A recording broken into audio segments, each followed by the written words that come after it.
Check it out. Journalism, San Diego State University's program for the people. It's a study dedicated to storytelling and pursuing the truth. Welcome to Where You At, a podcast where we take you inside the work of former students from the School of Journalism and Media Studies at San Diego State University. Our goal? To show you the success of our alumni, inspire students with the stories, and connect students and alumni on the path of journalism and success. Now, here's your host, me, Rami Alarian. Hello, listeners. I am so happy to be here today. As always, we have a very special guest. From being SDSU's Daily Aztec sports editor to a national college football reporter for The Athletic, one of the best newsrooms in sports, under the New York Times Company, he has been making plays on and off the field. Specializing in USC football reporting for The Athletic, please give a Where You At welcome to Antonio Morales. How's it going? Going great, Rami. Thanks for having me, man. I'm looking forward to our talk. Thank you. I'll just get right into things. As always, this is about SDSU. Please tell me about your time. How did things go for you at SDSU? What did things look like? Oh, it was great there. Spent 2 years there. I was 3 years at a junior college before going to SDSU. Went to enrolled fall 2010. So like the first semester was just kind of, getting a lay of the land and figuring out how things worked. Second semester, I joined the Daily Aztec. And so my first beat was women's water polo and had to kind of learn that sport, but it was fun. Those games don't last too long. So I just remember, I think Darren Wong was the women's SID at the time. He's at Harvard now. But he was the women's water polo SID in addition to doing men's basketball and stuff. And doing interviews from like over the phone on like Sunday nights to talk to women's water polo players about whatever they did this past weekend and stuff. So doing that, writing gamers and features off of those. Then halfway through that semester, getting moved to the softball beat, which felt like the biggest thing ever at the time, something I took very seriously. And just showing up to practices and stuff. And by the end of that semester, our sports editor position was open because we had a outgoing senior who was a sports editor. I interviewed, and I don't know how my interview went. I don't know how good it was, but I got the job. So things moved pretty quickly that first year, and then the second year was sports editor at the Daily Aztec, just trying to handle everything that comes with the final year in the journalism major, trying to handle internships and all that stuff too. So it was a lot to juggle. That last year was very busy, but it was definitely worth it. It was a great experience for sure. Another thing is just funny, just like seeing my stories in the New York Times now, because I didn't pass the GSP. Um, like I think I got a 79 on my last try. So when I'm thinking about SDSU, that was a very stressful part of the whole experience. Clearly things went well for you, and clearly the interview treated you just fine because you got that sports editor position and you moved on to nail GSP nowadays, hopefully. Yeah, definitely. A lot better now than it was back then. Good. I mean, as a transfer student, that's a whole different perspective on SDSU. Why did you choose SDSU? Good question. It was just there was always talk about like these journalism schools you wanted to go to and all this other stuff, and I don't think people mentioned SDSU a lot back then, but like my thing was always like, hey, it's what you make out of where you go. Like it's not like where you go, it's what you make out of where you go. And I just thought there was a good opportunity there, and there was great people working there. Like at the time, Nicole Vargas was there. I know she's at City College now, but she was super helpful and super instrumental in me being where I am today. So there's just great people there and great people I met, and obviously good opportunities. I think Kawhi Leonard was, I didn't write, I didn't cover Kawhi, but Kawhi was there my first year there. So there's the basketball program was just kind of ascending. So it was good to cover them. And the football program was kind of stabilizing back then. And that's when they kind of first started turning the corner and becoming a winning program. So it was a good time to cover sports there too. And just be a part of the Daily Aztec and get experience. I didn't have a ton of experience. I didn't start writing like stories like on a regular basis until like 2011. That was was my second semester at San Diego State. It's not like I was one of these students who like knew all along like journalism, something I wanted to do. I just had an interest in the media and I had an interest in sports. That kind of all came together and be like, hey, let me try to be a sports writer. SDSU gave me the opportunity to do that. So it was very valuable and a college choice that I look back on with no regrets. Yeah, I mean, where do you think your love for sports and media in general kind of come from? Where did that spark take place? Just growing up around sports in San Diego, just going to a lot of Chargers games, going to a lot of Padre games, just watching sports all the time with my mom and my brother and everything like that. And so I just always very interested in sports. And I just listened to a lot of sports talk radio Hmm. when I was growing up in San Diego. I had a great station back in the day, 690, that I listened to like all day, especially during the summers when I wasn't at school. I was just interested in the personalities behind the media. I don't think I could do sports talk radio, but I was good at writing and good enough at English in English class that I was like, hey, let's try to give sports writing a try. So I just try to combine my strengths, my sports knowledge and my writing, and then went from there. And I think, yeah, because when I started at junior college, I didn't really know what I wanted to do at first, but I think I was like, hey, you love sports and your writing's good enough. Let's try this, and that's when I kind of went down that path. Did STSU kind of help you get that writing skill up, kind of tune your writing bone? Yeah. I mean, did STSU in general kind of set you up for your career in a lot of ways? Oh, definitely. That 310W writing class for sure. The writing lab. We had Amanda Guerrero was in my class, and she worked at the Orange County Register for a little bit. I think she does copy and stuff now for AAA Automotive. Hmm. But she was in my class, and she's one of the best like editors I've ever come across in my time in journalism. And she sat next to me in class on I remember it was a Friday lab early in the morning, which was rough. But Nicole Vargas was our teacher for that lab. I forget what musician I got assigned to write like a feature on, and there's so many errors at first, and like these are like 100 point like you're graded out of 100 for these features and these stories. And I was so inexperienced and raw at the time that like I think I could write decently, but there's so many things I was messing up. And like I was like for every error you got like docked a point or two or whatever.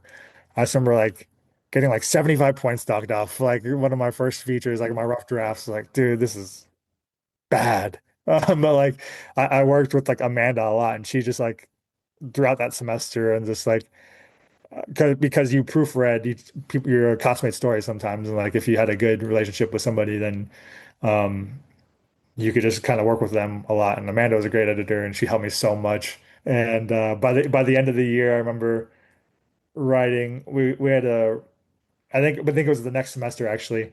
We had to write some story for what the news gathering and reporting class, and her lead was similar to mine. And I think we had just spent enough time reading each other's stuff that we had kind of started to write similarly. But yeah, stuff like that in those classes was very helpful. Like I said, Nicole Vargas, obviously Dr. Nee, and those professors were very helpful at the time too. Lainey Lockwood, when she was there, helping out the department was great and super kind and very understanding of things that were going on at the time. So I look back at that time, it was just really formative. Because like I said, I hadn't written a lot before then. So that was kind of me getting tossed into the deep end and that and the Daily Aztec and just kind of having to fend for myself and learn. And it was a lot of great lessons that came out of it. I think you're speaking to every journalism major at SDSU, and everyone can relate to a 310W class, getting their grammar up, getting their spelling up. Everyone knows the feeling of the first feature story that comes back onto your desk, and you see 75 points off. So I couldn't relate more. But it's exciting that you had that community and that people were, I don't know, just willing to help each other. That's kind of beautiful. Yeah, definitely. And yeah, those professors were always just really helpful. Like I said, very understanding. And like I said, I was very close with Nicole Vargas, and she was the internship coordinator at the time. And she she did this program called the Sports Journalism Institute, Mhm. and that was set up for like minority and women college sports writers across the country. And, like only 10 to 12 were selected per year. And going into my senior year, she made it very clear she wanted me to like apply for it. I didn't know how like what my chances were, but she was very adamant about it, very helpful, and prepared me really well for it and write my letter of recommendation.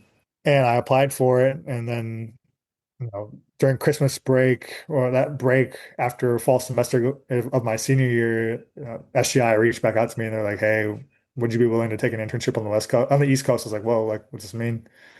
Then I got accepted, and then so that was one of the first like big breaks of my career was getting SJI. Spent a week in Missouri's journalism school at on the journalism school campus, and then internship did an internship with Major League Baseball after I graduated in New York. So I definitely wouldn't have been able to do that without SDSU and the people's help that I had there. So that's what you were doing fresh out of state. Tell me a little bit about it. It's an internship on the East Coast. Tell me a little bit more. What did your reporting look like? Yeah, yeah. So it was 10 to 12 students in that program. They all got spread out across the country. Like one of the students was put at the Houston Chronicle, another was put at like the Denver Post, one was put at like the Salt Lake Tribune, one was at ESPN, two of us were at MLB.com. So it was a lot of editing at MLB.com. Just they called it the bullpen, which was called their copy. They're basically their editing room or their newsroom. Wow. So it was a lot of editing, good opportunities to like write running game stories and things like that. I remember one of the assignments I had, another young mistake I made was I think I had a editing shift that lasted until 5 p.m. and Hmm. then I had to go to Yankee Stadium. I had to be there at like 6:45. And like I didn't know it. I'm in California, I drive everywhere. So like I didn't know like what the scheduled time for like what the traffic time was like in New York City and stuff like Hmm. that, subway or taxi or whatever. And so I get out of this shift at 5 and then trying to get to Yankee Stadium in the Bronx, going from Chelsea to the Bronx at like 6:45 and this like traffic was horrible. I didn't Oh, even make it to Yankee Stadium. And I was like, dude, I'm this intern. And like I just completely messed up this whole thing that I was assigned to do. I got a good amount of writing experience, but I didn't get a ton. There's like the kids who got sent to newspapers wrote a lot more than I did.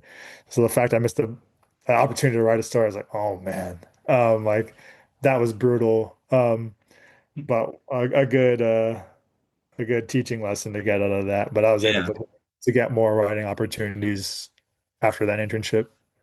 I mean, despite the, planned, eventual hiccups, Mhm. you kind of, I mean, an internship like that is pretty exciting because you were going major leagues right off the bat, is what you were kind of telling me. That Yeah. that is a really wonderful break. It must have been pretty helpful for you. Yeah, definitely. I had an internship with the Union Tribune the spring semester of my senior year, but just getting an SJI was and getting the MLB internship was super helpful to me. I think a lot of people kind of took more notice after that. Just being a part of that program was that Journalism Institute has produced a lot of like high profile sports journalists across the country. You see them at ESPN or The Athletic Hmm. or a whole bunch of other places, Washington Post, LA Times. So like they've produced a lot of good sports journalists and getting that was definitely like a resume boost, very helpful and just set up a good network of people to know down the road too. How did things transition for you from MLB to NFL?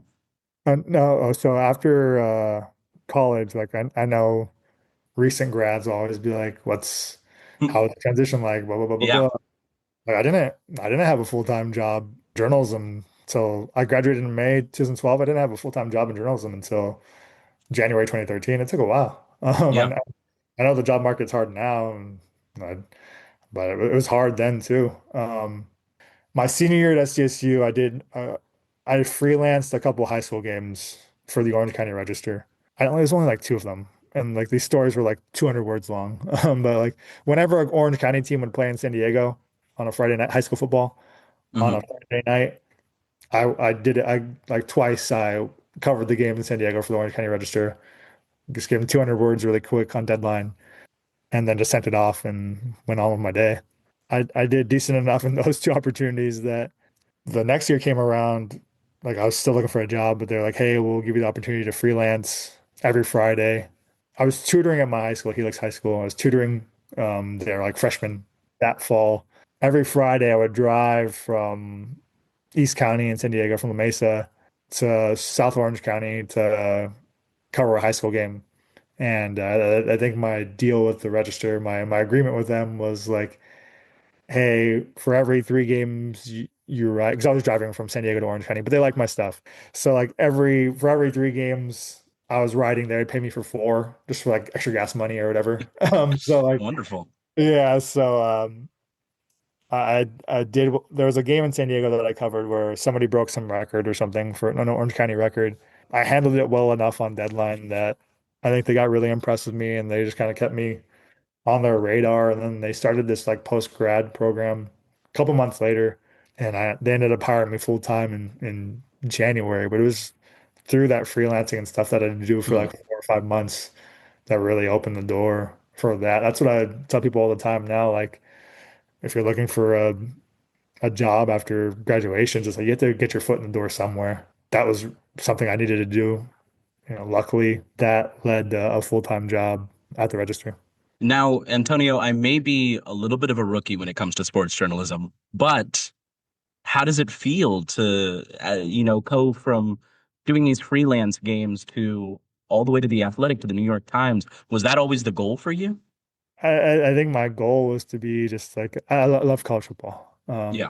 I think before that my goal was to be like an NBA writer, but I just kind of grew disinterested with that, and I always loved college football. College football was Hmm. always probably the sport I knew the most about and sport I loved the most. And Hmm. I was in California in 2015 to start the year.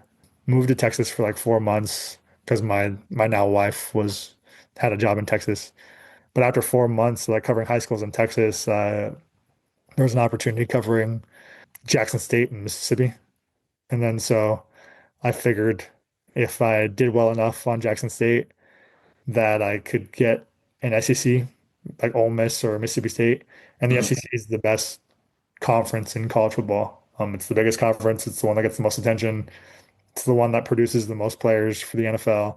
So it would have been a big deal to get one of those jobs. But I Yeah. knew if I covered Jackson State and I did Jackson State well, I'd be able to get one of those jobs. And I covered Jackson State for a year, did really well, and I got moved to Ole Miss, and that was a huge deal. So like every step of the way, like going from freelancing to the Times, like I think I've taken my job seriously, like it's the most serious thing I could do, like whether it was women's water polo, softball, football, or whatever at the Daily Aztec to freelancing at the Orange County Register. Like I treated everything like it was the biggest thing in the world. And it might not seem that way now, like, oh, I can go to women's water polo practice or whatever. It might not seem that way now, but at the time it definitely was. And I think that kind of urgency helped get me to where I am Hmm. today. And I think yeah, that was just very helpful, and it's just cool because the job has taken me a lot of places, seen a lot of different parts of the country, whether it's through college football or other things. And it's been very rewarding and Yeah. very path. I'm kind of curious about, can you expand on like what this seriousness and urgency that you're talking about kind of look like? What is your process It's kind of because entail? it's because like I was covering Jackson State at the time. Hmm. I think I kind of always wanted to be in a bigger city. Um, so like being in LA was definitely like a goal of mine, like working in LA or a bigger, like I've never worked, I've interned in New York and stuff, but like I never worked there. But being in a big city is like something I wanted to do. Hmm. And so I always looked to like those reporters to see like, oh, how are they covering the beats and stuff like that. And how are the before I was covering USC, like how are the USC and UCLA beat reporters approaching their jobs? What did you Uh, notice? just like very thorough and very active presence. And Hmm. so like when I covered Jackson State, I was like, okay, that's how those reporters are treating their job is how I'm going to treat this job. It's Jackson State's an FCS school, so it's not like a super big school where people are paying a lot of attention to. But I was like, but I'm going to treat this like it's USC or UCLA and make it, try to make it the biggest deal it is. And I meant like back when Periscope was a thing, was like doing a lot of like Periscope videos from practice, doing a lot of chats online, like Periscope chats with Jackson State fans online, like obviously writing a story like every day during training camp and being very engaged with the readers and providing updates and stuff all the time and just interacting with them and showing up to practice every day, which is a bare minimum, but just being around and being available and being engaged and just providing all the information I could. And that was really helpful because just taking that approach, I think the readers valued that, and obviously my higher ups did because they promoted me after a year. It's kind of like the saying of dress for the job you want, not the Yeah. job you had, and you kind of lived by that. Most definitely. Yeah. Which is exciting and shows that things went well for you afterwards as well. And it kind of shows that you kind of always had that drive, even at these lower brackets, you were still pumping out stories with the level of seriousness and urgency, like you said, of someone doing even higher brackets and stuff like that. How did that transition look like for you after leaving that area of Mississippi, going back to New York? No, so I was in Mississippi for covering Jackson State for a year, covered Ole Miss for 2 years, and that was a very big step up in reporting because Ole Miss was one of the biggest, like it's Ole Miss and Mississippi State are the two big Okay. schools in Yeah. the state of Mississippi. And so going from Jackson to like when I covered Ole Miss, they were like in the middle of an NCAA investigation, Oh my and God.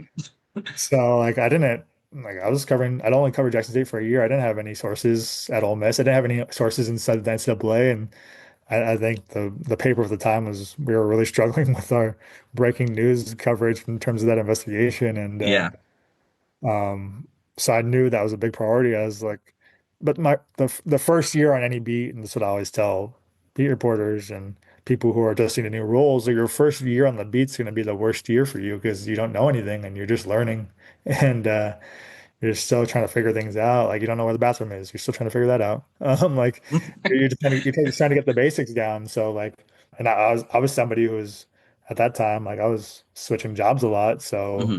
like this is something like starting over was something I had to do a lot. That first year was stressful, but it got better after that. And that second year, I really found a groove and was able to break some big news for that NCAA investigation, which was something I was proud of because that was something that was a goal of mine once I got that job. I just found a kind of a groove and built those relationships that you need in a role like that. And yeah, that second year was super enjoyable. Then that second year, after that second year is when I got the call from the Athletic to cover USC. I think that's kind of though like in each step of the way kind of helped prepare me for where I am now. But those years covering Ole Miss and Jackson State were super helpful just because those were two very newsy beats.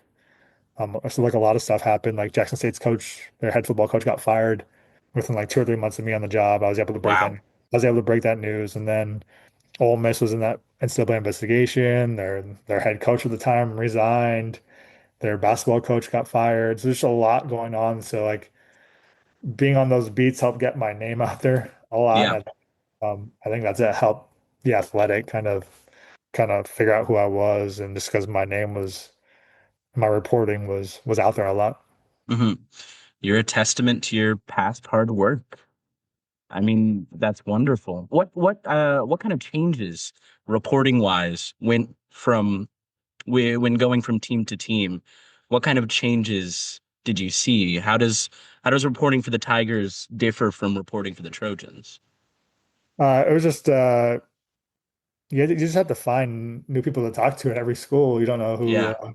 who's willing to talk and who doesn't want to talk, and it's like a new set of parents you need to know, a new set of players, a new set of SIDs, and a new set of athletic department administrators. Like I know Jackson State, I had good relationships there, but I know they were kind of they didn't have a great reputation with the media. They were fine with me, but I know they didn't have a great reputation with the media. Ole Miss, everybody there was super helpful. And then sometimes like at USC, I know the athletic directors and stuff, they didn't talk very much.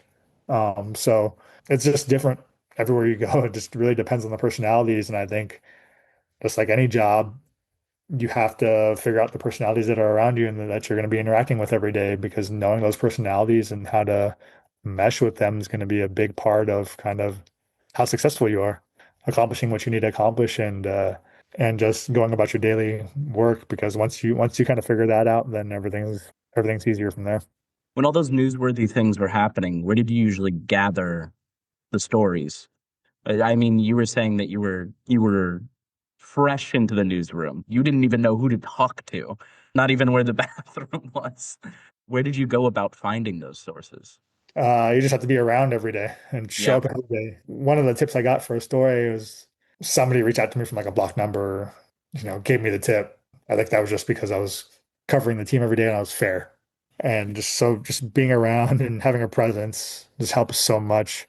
That helps. Just that's helped everywhere I've been. Just show up every day, Hmm. show your face. People will recognize you, and if you're fair and trustworthy, then they'll talk to you. So I think that's kind of been the mindset ever since because you need these people to trust you. I know people want adversarial relationships all the time. It doesn't have to be like that all the time. Like because you need people to talk to you, and I think just building those relationships is a big part of the job. Antonio, I feel like that's what kind of got you into the athletic newsroom. That mentality is something that good-natured and also very hardworking, very serious mentality is something that you kind of need. Not even just in sports journalism, in any sort of journalism, pumping out any sort of newsworthy stuff. So I definitely award you for that. Thanks. No problem.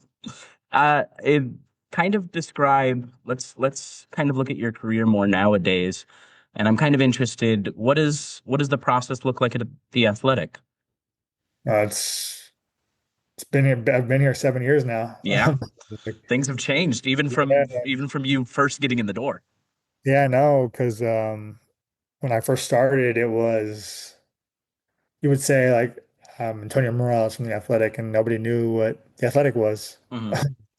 Like I remember going to USC and just like going to practice every day, and then trying to explain to the parking lot attendants like I'm with the Athletic, and they're just like what is that?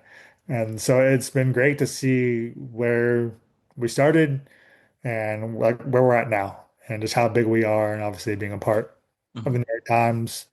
It's cool. Like I've seen like my name, my byline in the New York Times, over the past 2 years, and that's just something I never really expected, and something you kind of dream of when you're younger. It's cool that it's a reality, and we get like our college sports summits every year are at the New York Times building. So just making that I think making that yearly trip back to New York is kind of a trip because I remember when I went in 2024, that was the first time I'd gone back since I interned, and just my life had changed so much. Since then, going from post college to going back as like a 35-year-old, like so much life had happened. That's all. I look forward to that trip every year. It's a long flight from LA to New York, but Almost definitely. but it's a trip I look forward to every year just because not everybody gets to go to the New York Times buildings or to visit New York as much and get their stories in the New York Times. So it's really cool to see the progression of the company and where it's gone. And obviously my job has progressed in that time too. Like I started off as the USC beat writer. That was like a dream job for me. And like I said, I always wanted to be in a bigger city. When I covered Ole Miss, it was great covering it and just being in the South and having those opportunities. Like I said, the SEC is the best conference in football, and people take it very seriously. But the towns are a little small. Um, Oxford, Mississippi was a little small for me. Fair.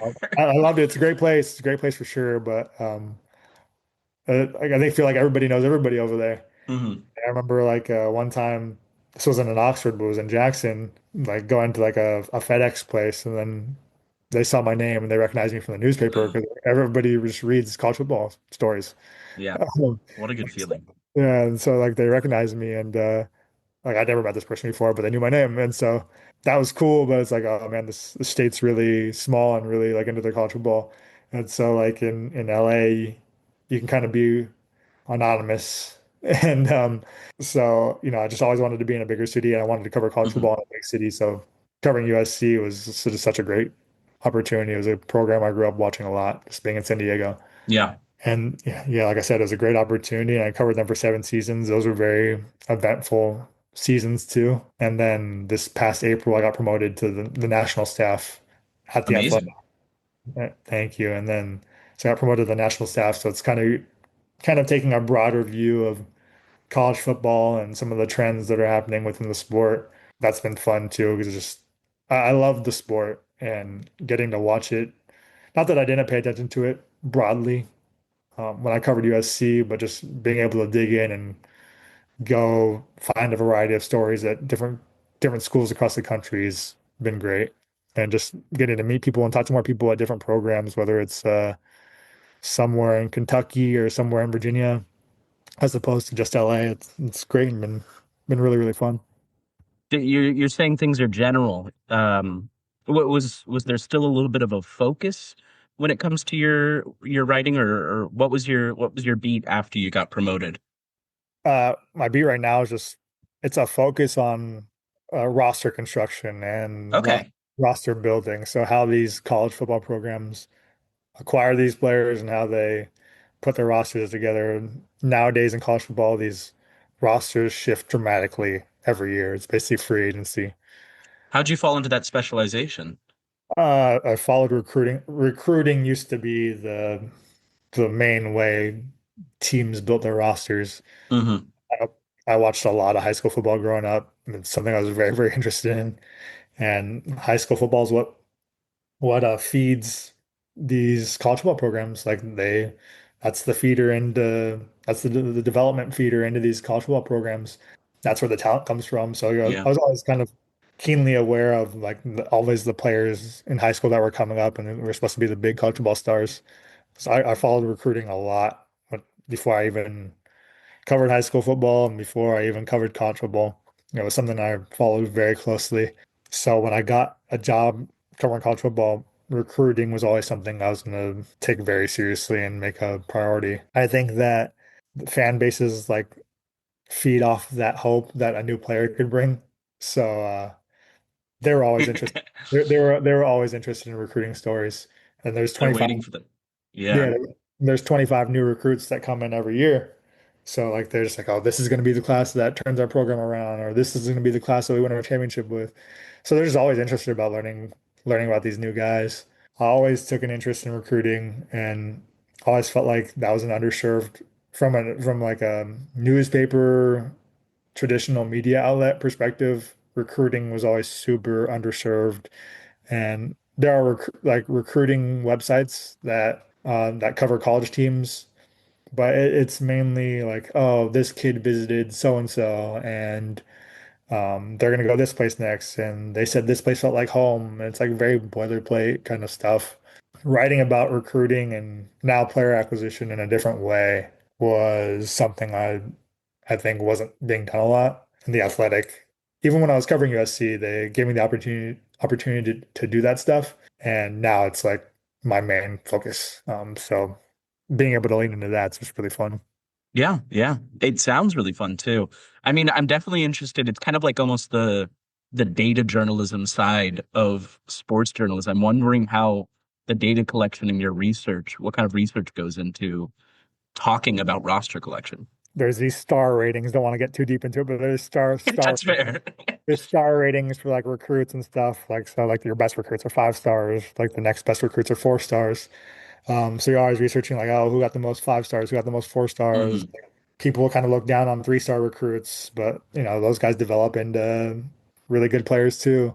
So yeah, just a lot of research on the recruiting rankings and transfer rankings, and it's not so much data collection as it's information collection in terms Okay. of talking to coaches and personnel staffers across the country about who they think's really good and who they don't think's really good. People like some people in the media might be thinking, "Oh, X quarterback's great," and then you talk to somebody at that program, they're like, I don't know. So it's not like as much data collection as much as it's information collection and just trying to gather as much intel and insight as you can because Mhm. as much as I like watching college football, I try to watch as much as I can and watch as many games as I can. It's still impossible to watch every team. So talking to as many people as you can is the main part of the role now. Yeah. I saw some of your work while doing USC reporting, and I feel like it is really hard to know absolutely everything. So things get pretty specific when it comes to these beats.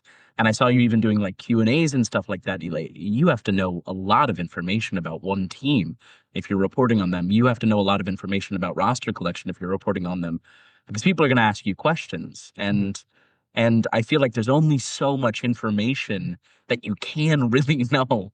How did things go for you on that? It was great at USC because the football team was all I had to focus on. So, like I said, Much easier. I took those jobs very seriously. But when I was covering Ole Miss, like Ole Miss in the South, they take college baseball very seriously.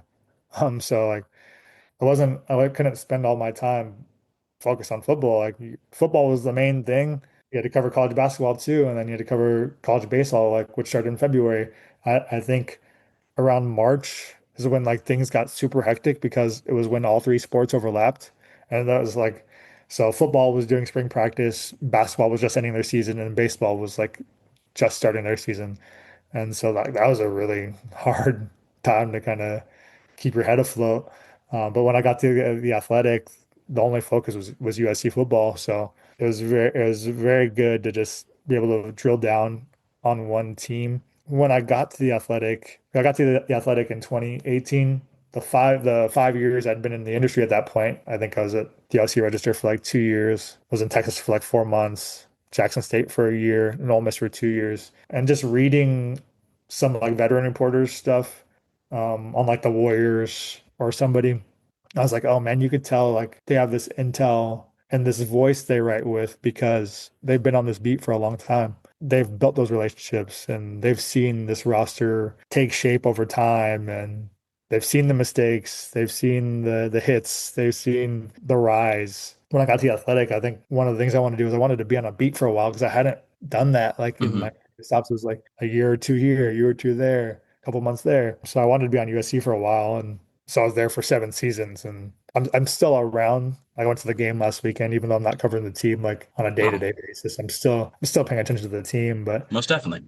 obviously, I've seen a lot over the past 7 years, and that kind of helps cultivate and build a voice where you can write with some authority. Just because early on, when you haven't seen everything, you can't really do that as well. Well, with your new promotion, are you excited for what's to come? Things are looking differently now, a new position. I mean, what is your career hopes now? What do you hope to report on, I guess? Obviously, I'm doing a lot of what I want to do with this roster construction stuff. So Hmm. that's fun. That's where I want to be. I think when I was younger, I was always like, what's the next thing going to be? What's the next thing going to be? What's the next thing going to be? But like once I got to the athletic, I really stopped worrying about that. Of Um, course. like I was going to be like, I never had any complaints about USC. Like I never wanted to take for granted that I was covering USC. I thought that was just like an extremely great opportunity that I had. Like I said, it was in a big city covering a big time college football program. So I never took that for granted at all, going to a practice or covering a USC game. Grateful for the opportunity to get promoted. College football is changing a lot. It's changed a lot in the past 5 years. Yeah, I kind of have to adapt and evolve as a reporter. Like recruiting coverage doesn't really matter as much as the transfers covering the transfer portal and all that other stuff. So you kind of have to adapt and evolve as the sport does. These players can get paid now. So you have to kind of take that into account in your coverage because the readers don't want to read like, oh, this kid's coming here because he felt like home. They're just going to be like, you're dumb. Like he's getting paid $2 million and that's why he's coming here. So like you can't do it the same way you're doing it in 2020 or Yeah. 2019. You kind of always have to evolve, and this is really fun. And we'll see where it goes, how it evolves from here. The sport, like I said, the sport's changed a lot, and I'm sure it'll continue to change. And I'm sure the way we approach this sport, writing about the sport will change too. I like where you're at right now, and I'm excited to see where what you cover in this semi-new position. Um, As things wrap up, I always got to ask, what is one piece of advice someone has told you throughout your career, something that you've overheard that has helped you in your journalism journey? Something I picked up over time is just like cause the most amount of people the least amount of problems. Just not like you don't have to say yes to like everything when you're younger. You probably have the urge to. You kind of have to be patient and work your way up. Like, don't cause too many problems. Don't be too Yeah, dramatic. Um, I like that. Stuff like that. So just like you don't want to be a headache for a lot of people, whether that's in your newsroom or the people you cover. Not that you have to be like all buddy buddy or best friends with them or anything, but just be like a reasonable person. And that's gonna go a long way. Yeah, that's kind of the main thing off the top of my head right now. Beautiful. And last question I always ask is there anybody from SDSU that was in JMS that you think I should talk to? You guys have talked to a lot of people. Talked to Edward Lewis, We've covered it all.